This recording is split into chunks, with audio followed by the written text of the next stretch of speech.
I heard you guys talking smack about me, how I'm 4'7", and you got a problem with the way I curl my leg, dude.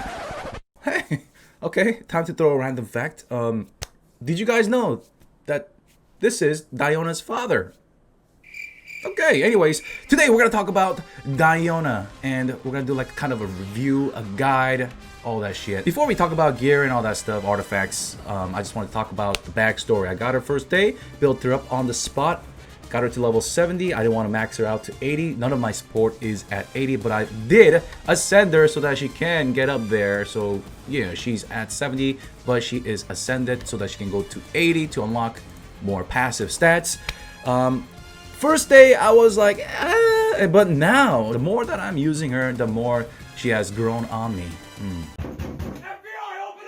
I really do like her niche, and her niche is pretty much she is a support. She's not here to do massive amounts of damage. She's not like a support damage or a main damage dealer. Well, I'm sure you guys already know that. She can still do some bursts with her E, and I love that she just steps back. You know, if you're like a ninja like me, you know, you got the Korean genetics and you're just trying to dodge an ability. Yes, so she is a support. She can do a little bit of burst with her E, and I love the placement of the Q.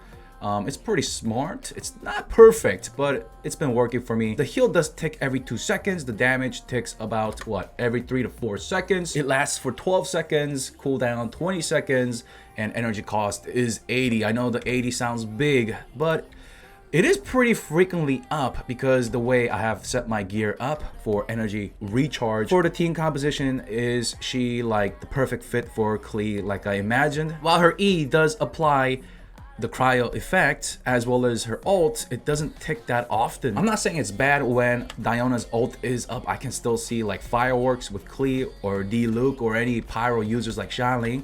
It's pretty shit. I mean, not pretty shit, pretty crazy. But it's not like consistent as Xingqiu. But still, when my Klee's damage is up, her ult, or when the Jumpty Dumpties are up, she is able to provide that melt that I need time to time. And also you can use her Q, her ult, and then time your D-Luke's ult as well. And then as I mentioned earlier, Diona's ult paired with Xiangling's ult, pretty damn good combo as well. But more importantly, I'm just falling in love with Diona's shield.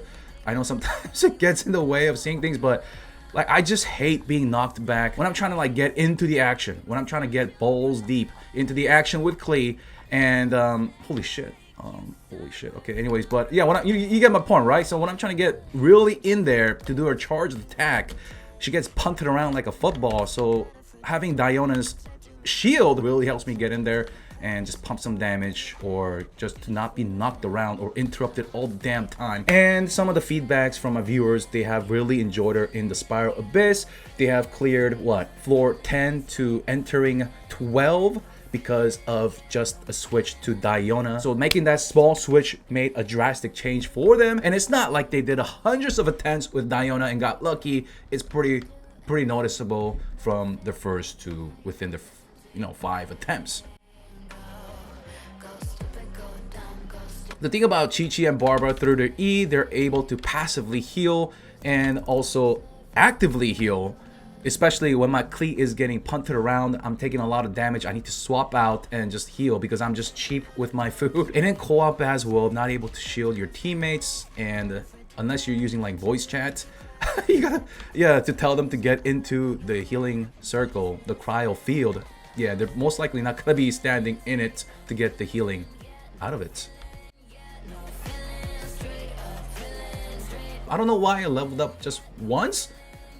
But unless you're trying to do some damage with her normal attack or charged attack, you don't really need to do this. You don't need to level this up. You can save your resources. That's my plan. But her E, I maxed out to 6. Some people do ask about why I don't go to 7. It's because I don't have the material. This drops from the bosses, the weekly bosses, so I'm not going to get her to level 7 because I don't have the materials. But E, I maxed out to 6. The same will happen to her ult as well. The more you level into her Icy Paw, her elemental skill, her E ability, the longer the shield will last. So per claw, if I do hold it down, if I do hold down the elemental skill, I'm going to get 5 times 2.3. The duration is gonna last that long if you can keep it up. I always stand in shit, so it falls off, but yeah, it's what it is. So if you level up the talent, it's just gonna get, yeah, 0.1 second more per claw. If you have her talents up, it'll almost last as long as the holding cooldown. And just like her ult, her elemental skill is based off her max HP. So if you want to maximize her healing or her shield, you need to maximize pretty much her HP. Now, if you only care about maximizing her shield, then yes, HP is the go-to. But if you want to pretty much mix in her ult as well, you gotta get that energy recharge. And her passive talents that comes from her ascensions are pretty damn useful. Movement speed increased by 10% and stamina consumption decreased by 10%. I'm loving this on my Klee and Razor as well. Pretty much everybody, yeah. And her ult also decreases the enemy's attack by 10% for 15 seconds. So I'm using a level 1 sacrificial bow, refinement rank 1. I can boost it up, but I just wanted to try with like the bare bone minimum at Constellation 0. And I'm finding it just perfectly fine. Perfectly fine. Yes, I can beef it up. But for now, at level 1, it has been awesome. Yes, it's only 6.7%. But I do have enough so far. Let me check it out here. Let's check out the details. I have what?